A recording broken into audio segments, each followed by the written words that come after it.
Berikut adalah strategi ataupun pemberian dalam pemberian MPASI. Pertama, harus tepat waktu.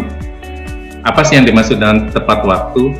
Tentunya diberikan tadi ketika anak sudah dapat duduk dengan tegak, kepalanya tegak, ya. Kemudian ketika melihat makanan dia berusaha untuk menggapainya, ya. Kemudian adekuat, ya, adekuat baik itu secara kualitas maupun kuantitasnya, kemudian aman dan higienis, dan selanjutnya diberikan secara responsif, ya. Apa itu? Nanti kita jelaskan. Ya, selanjutnya.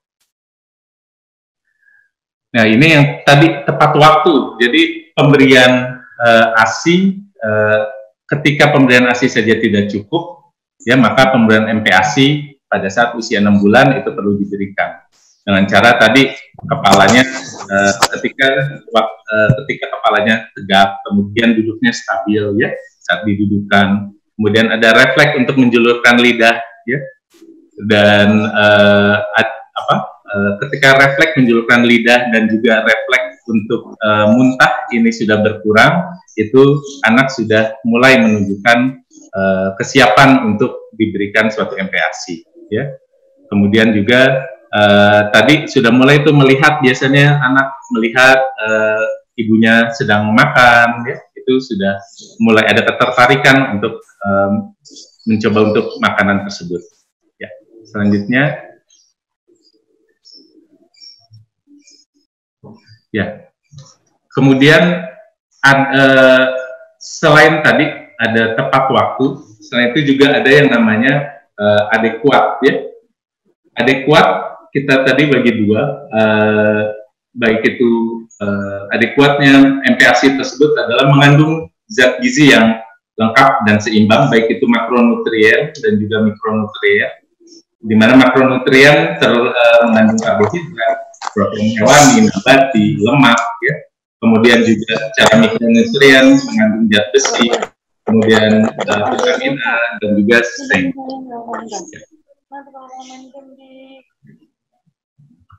Lanjut, ya.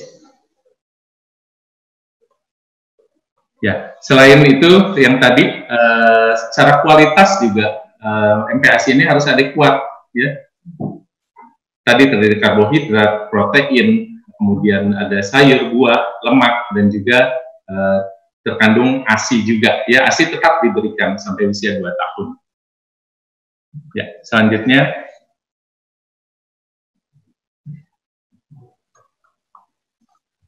Ya, dalam pemberian MPASI tentunya perlu istilahnya kita terapkan, ya. Kita terapkan yang namanya feeding rules, ya. Kita harus ketahui dulu jadwalnya, kemudian lingkungan, ya, dan juga prosedurnya juga kita harus ketahui, ya. Jadwal tentunya kita ada jadwal makanan utama, ya, makanan selingan, ya. Kemudian juga pemberiannya juga kita harus tetapkan, dan waktu untuk pemberian makan baiknya tidak boleh lebih dari 30 menit, dan hanya boleh mengkonsumsi air putih di antara waktu makan. Kemudian lingkungannya juga kita harus buat lingkungan yang menyenangkan, ya. Tidak boleh ada paksaan, tidak boleh istilahnya memaksa untuk terus menjejali anak dengan makanan tersebut. Kemudian yang terpenting yang saat ini yang paling banyak dikeluhkan, yang banyak terjadi adalah ketika diberikan makan suka didampingi atau diberikan yang namanya gadget sambil nonton YouTube, ya, atau sambil nonton TV. Baiknya itu tidak diberikan gadget tersebut karena akan distraksi anaknya, akan terganggu proses pemberian MPASI-nya, ya. Jadi fokus anak ini adalah mainannya adalah makan dia itu sendiri. Jadi interaksinya dia sama makanan tersebut, gitu. Jadi tidak boleh ada distraksi yang lain, ya. Kemudian juga prosedurnya tentunya kalau misalnya anaknya tidak mau makan, tentunya berhenti terlebih dahulu, bisa 5-10 menit, kemudian baru berikan lagi. Jadi jangan terus-terusan dipaksa. Jadi ada waktu jedanya dulu, gitu. Waktu jeda 5-10 menit, kemudian baru berikan kembali makanannya. Ya, selanjutnya. Nah, hal-hal yang perlu diperhatikan ya pada saat membuat MPASI ini, tentunya tadi perlu diperhatikan protein hewani dan nabati ini dapat diberikan pada saat usia 6 bulan, kemudian telur, daging, dan ikan diberikan dalam keadaan benar-benar matang. Ya. Dan pemberian jus buah tidak diberikan atau tidak disarankan untuk diberikan pada anak usia di bawah 1 tahun, karena kita tahu sendiri bahwa jus buah itu mengandung gula yang tinggi sehingga akan menyebabkan anak mudah kenyang tentunya. Jadi pada saat pemberian nantinya ketika kita mau memberikan makanan utamanya, anak sudah keburu kenyang.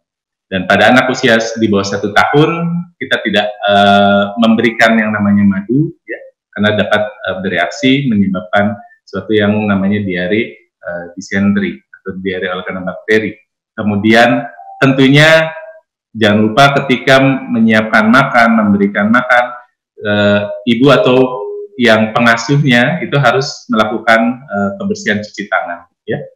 Kemudian hindari pemberian makanan yang mengandung lemak tinggi, kemudian pemanis, ya, dan penyedap rasa tambahan. Jadi cukup garam gula saja. Ya.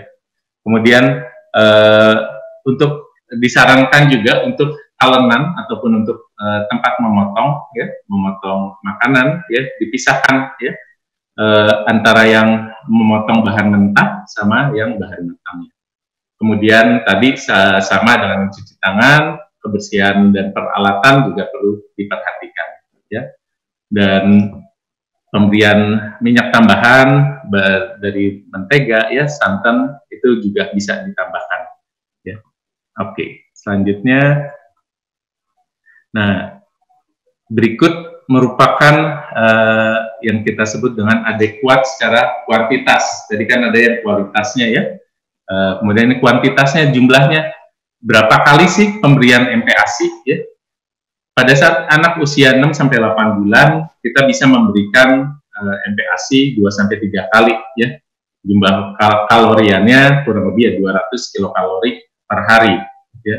Kemudian volumenya tentunya bertahap diberikannya. Awal biasanya 2-3 sendok makan, kemudian ditingkatkan bisa sampai mangkok yang 2,5, itu setengah mangkoknya itu bisa habis diberikan. Kemudian tetap perhatikan kemudian jadwalnya harus teratur, ya. Kemudian lingkungan kita harus buat suasana menyenangkan.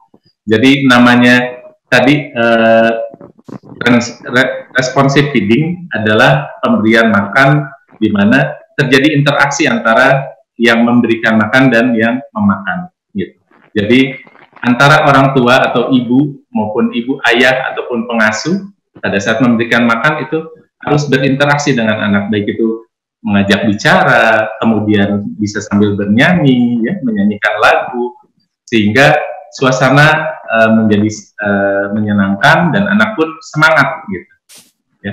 Kemudian selain tadi makanannya secara prosedural, ya, makanan dalam porsinya porsi kecil, kemudian tadi sedikit-sedikit, bisa sedikit-sedikit namun sering, ya. Dan ketika anak menolak pemberian makan, jangan dipaksakan, berhenti terlebih dahulu, bisa 5-10 menit, ya, atau 10-15 menit, kemudian berikan kembali. Itu apabila anak yang diberikan ASI, atau beberapa anak yang dari awal tidak diberikan ASI. Pemberian susunya bagaimana, Dok? Dan susunya tetap bisa diberikan, ya, kurang lebih pada saat usia anak 6-8 bulan 600 cc per hari. Jadi tidak banyak susu formula yang diberikan, gitu. Tapi MPASI-nya yang kita fokus utamanya, gitu.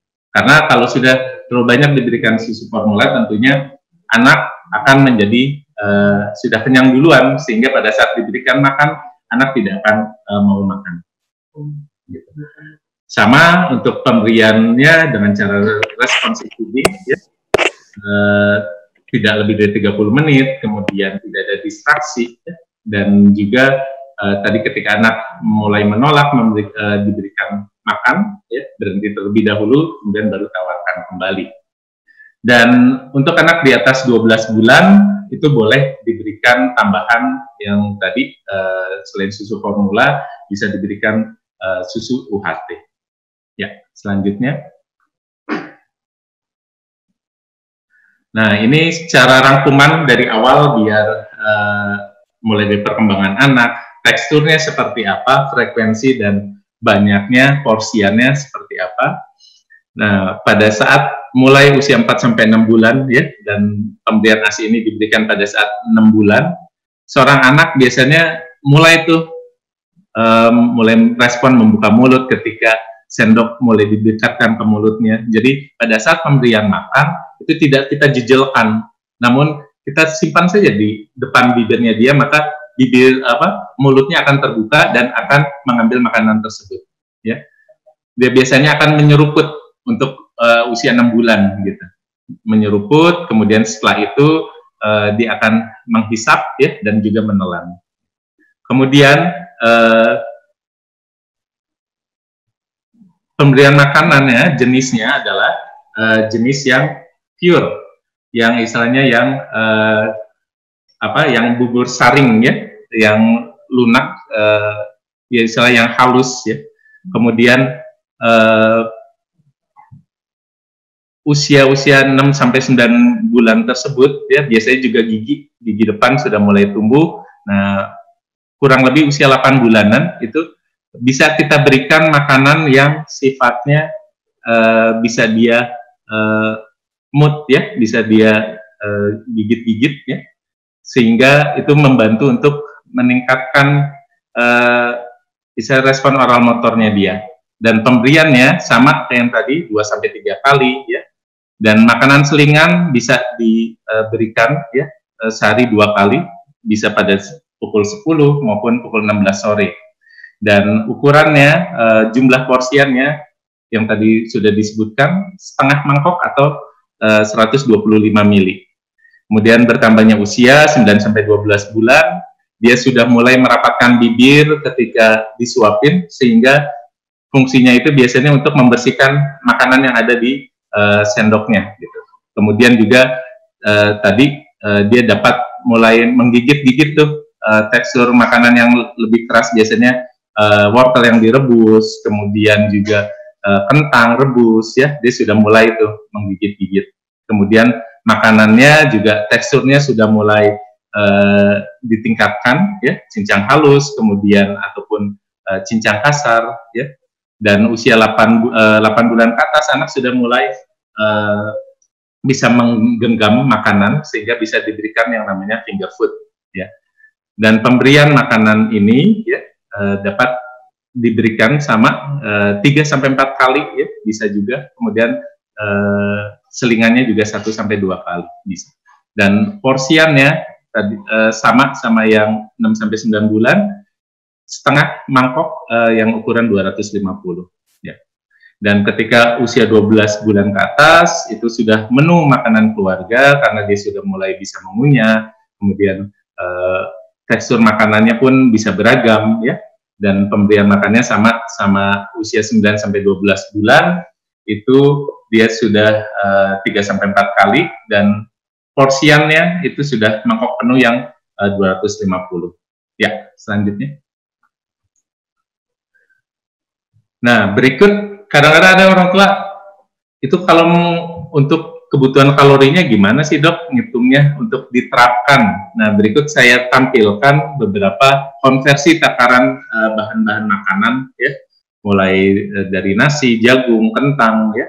Itu biasanya kalau nasi untuk yang 3/14 itu ukurannya kurang lebih 100 gram ya, atau energinya 175 kilokalori. Kemudian untuk kentang sendiri kaloriannya sendiri sama ya, kurang lebih 175 kilokalori. Selanjutnya ya.